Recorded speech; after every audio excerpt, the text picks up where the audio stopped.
How do you go from calling someone your family to trying to destroy everything they stood for? Michael Jackson, the most famous man on the planet, a musical genius, a global humanitarian, a father, a friend, a legend. And now, even 15 years after his death, he's still fighting battles. Only this time, it's not just with tabloids or accusers. It's with someone who once stood beside him, Frank Cascio, a name many Michael Jackson fans know well, a man who grew up with Michael, who called himself part of the Jackson second family, who once defended Michael against child abuse allegations with his whole heart. If Michael Jackson ever laid a finger on me, I would not be in this chair right now. But now, that same man is being accused of launching a $213 million extortion plot against Michael's estate. Think about how shocking that is. According to court documents filed in Los Angeles, the Michael Jackson estate is accusing Frank Cascio of trying to blackmail them for over $200 million. The claim? That Cascio threatened to go public with false allegations of abuse unless the estate paid him off. They call it exploitative.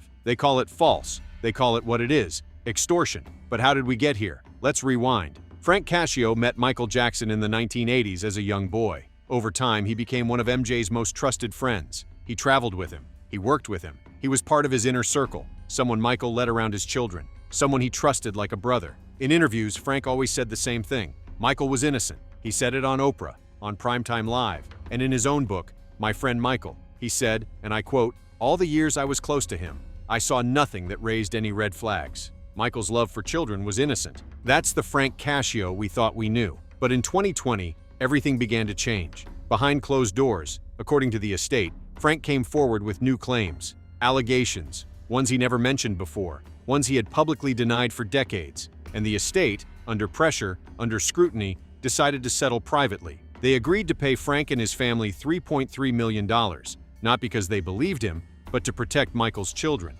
to avoid dragging them through more false allegations, to avoid another public circus. They wanted peace, but peace didn't last, because Frank allegedly came back, this time with a bigger number, $213 million. And the message was clear: pay me, or I go public. The estate refused. They called his bluff, and they filed a legal petition to force Frank into arbitration, a private legal process designed to settle contract disputes without turning it into a media frenzy. The estate's attorney, Martin D. Singer, didn't mince words. He said, "This is a straightforward case of civil extortion and breach of contract. We will not allow Michael Jackson's legacy to be exploited through threats and falsehoods." But there's more to the story, because Frank Cascio didn't just break an old friendship, he allegedly broke a contract. In 2020, as part of that original settlement, Cascio signed a confidential acquisition and consulting agreement. That document contained strict non-disparagement and confidentiality clauses. It also included a binding arbitration clause, meaning if any issues came up in the future, they'd be handled privately. But the estate says Frank ignored all of that. He violated the agreement. He threatened to go public. And now, the estate is done staying quiet.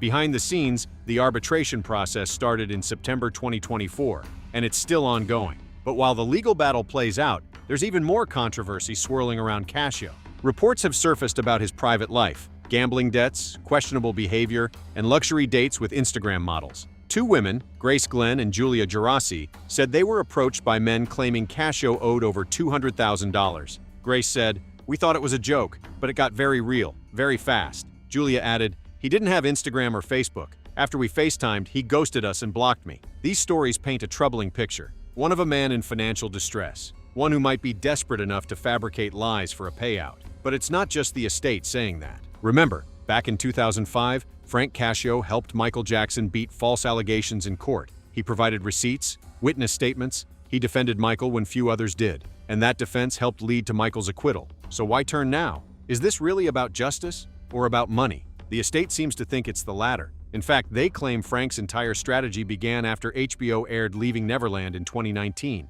a controversial documentary in which two men accused Jackson of abuse. The estate fought HBO hard. They sued. They won. The film was quietly removed from the platform, but public opinion had already shifted. That, the estate says, is when Frank saw an opportunity to cash in, to join the wave of accusers, not because he had truth on his side, but because he knew there's no defamation protection for a dead man. Think about that. You can't sue for defamation if you're dead, and Michael Jackson isn't here to defend himself. So what do? You rely on contracts. You rely on people who once stood beside him to continue defending the truth. But when those same people turn against you, it becomes a war. According to court filings, Frank and his legal team, now led by celebrity attorney Mark Garagos, who once represented Jackson, have continued making threats. The estate says they demanded $213 million, then lowered it to $44 million. Still an outrageous sum, and the message remained the same: pay us or we go public. But the estate stood their ground. They're not giving in, not this time. Because this isn't just about money, this is about legacy. Michael Jackson may be gone, but his impact is eternal, and his estate has made it clear they will protect his name, his reputation, his children, his fans, his truth. The court documents also reveal that in 2010, Frank and his brother Eddie had pitched posthumous MJ songs to Sony, songs that were allegedly recorded by Michael, but later questioned by die-hard fans who believed the vocals were fake. Some fans even filed a class-action lawsuit against Sony and the estate. The controversy around those songs never truly faded, and the wounds still run deep. Now, as the estate battles yet another legal firestorm, many fans feel betrayed, not just by the accusations but by the person making them. How does someone go from calling Michael Jackson a brother to accusing him of abuse? How does someone defend him for decades, then demand hundreds of millions to stay silent? Is it desperation?